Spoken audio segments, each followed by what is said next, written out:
Hi, welcome to the 6th episode of the series, where we're comparing weapon frames against each other and finding out which are best in a PvE environment. Today, SMGs. We want to answer two questions: what frame is best for PvE, and secondly, how different they are to each other. As we run down each frame, I will have data collecting as background gameplay, so let's get into it. First up, 600s, the precision frames. Examples are the Shiora's Wrath from Trials, the NEOD of World Drop, and the Syncrotic Roulette from Neomuna. They are the longest reaching at an average base range of 18.5 meters and a joint top end aim assist, but does have the weakest crit multiplier just under 40%.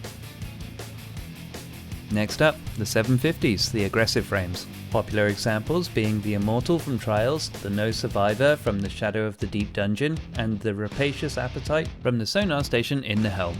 A very popular frame right now, and recently got a nerf from Bungie at the start of Season 21.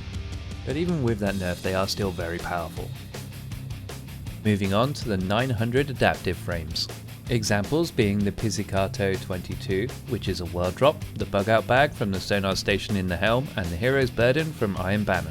This frame had disappeared almost entirely from the game for a significant time, so not many of these are available right now, as we've only recently started seeing their return. Now last up, the 900 lightweights. Examples being the Callus Mini Tool, which is craftable, the Prolonged Engagement from the Vanguard, and the Funnel Web, which is a world drop. These have been immensely popular over the last year, especially with how they've interacted with artifact mods in the past. Boasting the highest crit multiplier and the joint highest aim assist makes these really easy to use. Okay, let's take a look at the numbers. Okay, so I've made two data sheets here to get a good understanding of what is really going on with SMGs, as they're all pretty close to each other. This data sheet includes raw damage, which is if the weapon is never needing to reload, and if can fire uninterrupted for a minute straight, and how the damage differs from each other. As we can see, 750s barely beat out the lightweights by a fraction of a percent. But watch what happens when we take into account mag size and reload speed. Now adaptives become significantly more powerful, jumping right to the top of the list and dominating the category. The lightweights try to hang in there but rely heavily on the crit multiplier. The high aim assist can help here, but it does struggle on range, so can suffer if not landing all headshots. 750s are really feeling the recent nerf, and now don't get a win in any category. Now on almost equal footing to the 600s. And 600s have a big advantage when it comes to the extra range and significantly higher aim assist. So what do we take from this?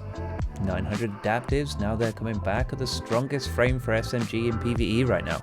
With new weapons with this frame coming back more regularly, I'm definitely checking the perk pools on every one straight away.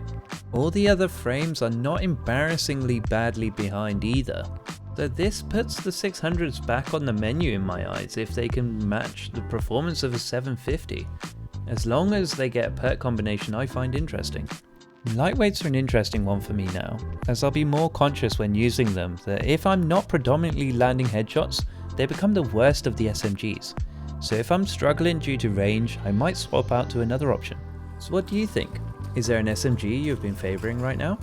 Is there a particular SMG you're looking for? What perks do you tend to seek out on SMGs? Let me know in the comments down below, as I'm super curious what other people tend to go for on SMGs.